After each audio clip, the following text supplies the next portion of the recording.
as well as basketball bringing you to Westminster Academy, how else has it impacted on your life? Basketball, didn't mention this before, but when I was 21, I got a basketball scholarship to attend a small college in Virginia in the United States. Spent a year out there, pretty much studying at college, and then during the season, which was like November to March, you played basketball games against other colleges. It's a big deal for anybody, especially if you're coming from one country to another. And it was a bit of a culture shock. It was difficult. As I said, I didn't finish the 4 years. I came back after a year mainly through, I think, homesickness, and also coming from a big city like London and going to like a very, very small town. It was very weird, to say the least. It's in a part of America that does have quite a lot of racial tension as well between people of colour and I guess white people. Not to say that I encountered a whole lot of racism out there, but you could just kind of sense that, I guess, people living with preconceptions about what the other people are like, and therefore it was a bit awkward at times. Came back, played for a few clubs over here, played for Westminster Warriors for a few years, which is a club based about a couple of miles from here.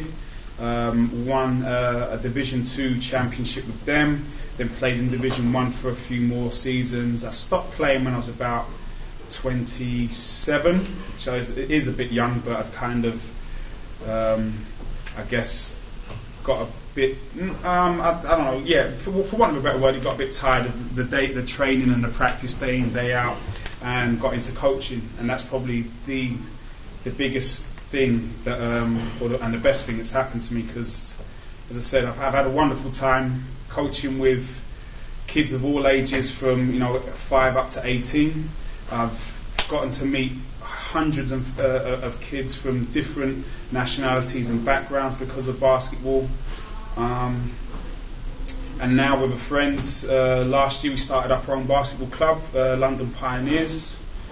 Go to the website, www.londonpioneers.com, if you want to find out more about that. But that has kids from all over London, from different backgrounds. Have kids whose parents are from Lithuania, have kids whose parents are from the West Indies, different parts of Africa.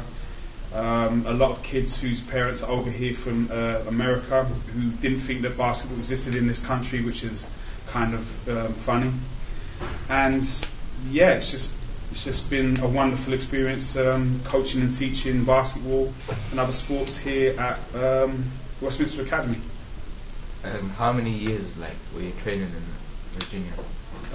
It was just, as I said, it was just the 1 year. I mean, it was very, very difficult, a lot of hard work. You literally practice 6 days a week through the first 3 months of, or the first term of school, so that would be August, September, October. You're training 6 days a week, and then the season starts in November.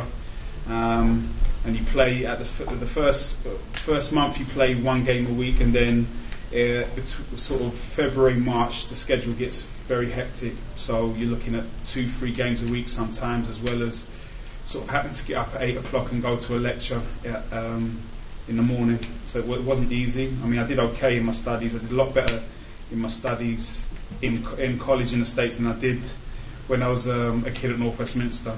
But I figured by the time I was a bit older, a bit wiser, I'd kind of discovered that your education is more important than, I guess, having a laugh here or there. But that was hard work. But it's just one of those things that you have to go through if you're going to be a student athlete.